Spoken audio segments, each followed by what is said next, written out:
Hello everyone, मैं विवेक तोमर आपका स्वागत करता हूं इस सवाल के लिए। जो सवाल आपके सामने स्क्रीन पर दिया गया है बहुत बेहतरीन सवाल है। एक्चुअल में नॉन मैथ वालों के लिए बहुत टिपिकल सवाल है, लेकिन बहुत आसान तरीके से समझाऊंगा। पूरा मज़ा आएगा समझने में और समझ में भी आएगा, ये भी बात डेफिनेट। बस आपको कुछ बातों का ध्यान रखना है कि जब बेस सेम होते हैं, मल्टीप्लाई करते हैं तो पावर ऐड होती है और डिवाइड करते हैं तो पावर सब्ट्रैक्ट होती है। लेकिन यहाँ पर आपको दिख रहा है कि यहाँ बेस 4 है या 2 है या 3 है या 9 है और x माना है, तो x पावर के रूप में है। और जब कभी भी पावर के रूप में कोई भी वैल्यू हो जिसे फाइंड करवा रहा हो तो आपको हर हाल में दोनों ओर के बेस सेम करने हैं। अब बेस सेम करने का क्या तरीका है भाई? जैसे 9 है तो 9 3 के रूप में लिखा जा सकता है, जैसे 3 की पावर 2 होता है। 4 है तो 4 को हम 2 की पावर में लिख सकते हैं। और फिर कंपेरिजन करते हैं सेम बेस से, जैसे कि ये है हमारे पास 2 की पावर 2 बनेगा यहाँ पे 4, और इसका मतलब है 3 की पावर 2 और x माइनस 1 हमारे पास नहीं बनेगा। यहाँ 3 की पावर कुछ नहीं है, जब कुछ पावर नहीं होती है तो 1 मान लेते हैं।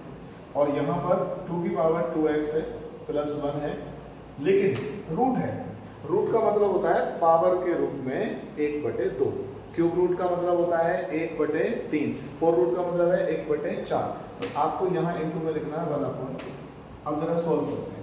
देखिए इसका बेस 2 है, 2 इधर आ रहा है, 3 है, 3 इधर आ रहा है, तो 2 का कंपेरिजन लाइन खींच लेते हैं। 2 की पावर 2 इज इक्वल्स टू 2 की पावर 2x प्लस 1 इंटू में 1/2। और ऐसे इधर लिखूंगा मैं, 3 की पावर आ जाएगा बेटा 2x, अंदर ले जाओ, माइनस का 2 होगा और 3 की पावर हो जाएगा 1।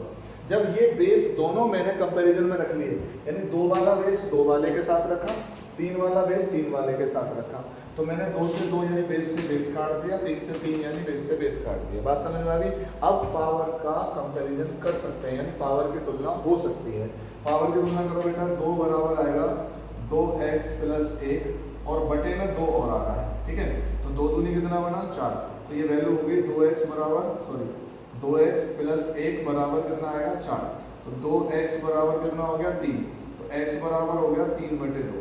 एक वैल्यू निकल गई आपकी। अब इसी चीज को हम यहाँ ट्राई करते हैं, जरा चेक करें।